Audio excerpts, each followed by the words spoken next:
ପିଣ୍ଡ କାମ ସରିଲା। ଜୟ ଜଗନ୍ନାଥ। ଆସିକି ମାମୁଁ ଘରେ ଆଜି ପହଞ୍ଚି ଯାଇଥିଲି। ମାମୁଁ ଘରେ ମାନେ ସାର୍ଙ୍କ ମାମୁଁ ଘରେ। ଆଉ ମାମୁଁ ଘରଟା ଯେହେତୁ ପାଖରେ ସେଥିପାଇଁ ଯାଇକି ପହଞ୍ଚି ଯାଇଥିଲି 11ଟା ବେଳେ। ଆଉ ପହଞ୍ଚୁ ପହଞ୍ଚୁ ଯାଆ ମାନେ ମୋତେ ଦେଇ ଦେଇଥିଲେ କୋଲ୍ଡ ଡ୍ରିଙ୍କ୍ସ, ତାପରେ ଦେଇ ଦେଇଥିଲେ ଦହି ପାଣି। ଓଃ କି ବଡ଼ ଚା ହେଲେ କି ଚର୍ଚ୍ଚା।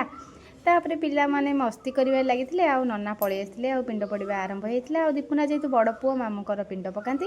ତାପରେ ଖାଇବାରେ ଯାହା ଯାହା ଆଇଟମ୍ ହେଇଥିଲା ଆପଣମାନଙ୍କୁ ତ ଦେଖେଇଦେଲି। ଆଉ ତାପରେ ଛୁଆମାନେ ସବୁ ବସି ଯାଇଥିଲେ। ଆଉ ବହୁତ ଲୋକ ତ ଖାଇଲେ, କିନ୍ତୁ ମୁଁ ସମସ୍ତଙ୍କର ଭିଡ଼ିଓ କିଛି କରିପାରିନି, କାହିଁକିନା ସମସ୍ତେ ଖାଇଲା ବେଳେ ତ ମୁଁ ମୋବାଇଲ୍ କ୍ୟାମେରା ଧରିକି ବୁଲେଇ ପାରିବି ନାହିଁ। ତାପରେ ପୁଅକୁ ଖୋଇ ଦେଇଥିଲି। ତାପରେ ଏପଟେ ଲାଷ୍ଟକୁ କୁନିଆ ଆଉ ମାନିଆ ହେରିକା ସବୁ ଆସିକି ପହଞ୍ଚି ଯାଇଥିଲେ। ଆଉ ତାଙ୍କର ଭିଡ଼ିଓ କିଛି ନେଇଯାଇଥିଲି। ତାପରେ ଖାଇବା ଟାଇମ୍ ହେଇଯାଇଥିଲା। ଆଉ ଆମେ ସମସ୍ତେ ଲାଷ୍ଟକୁ ଯାଆ ମାନେ ବସି ଖାଇ ଦେଇଥିଲୁ। ମାନିଆନିକି ପତ୍ର କେହି ଦେଉନଥିଲେ ବୋଲି ନାନାଙ୍କୁ ମୁଁ ଚିଡ଼ଉଥିଲି।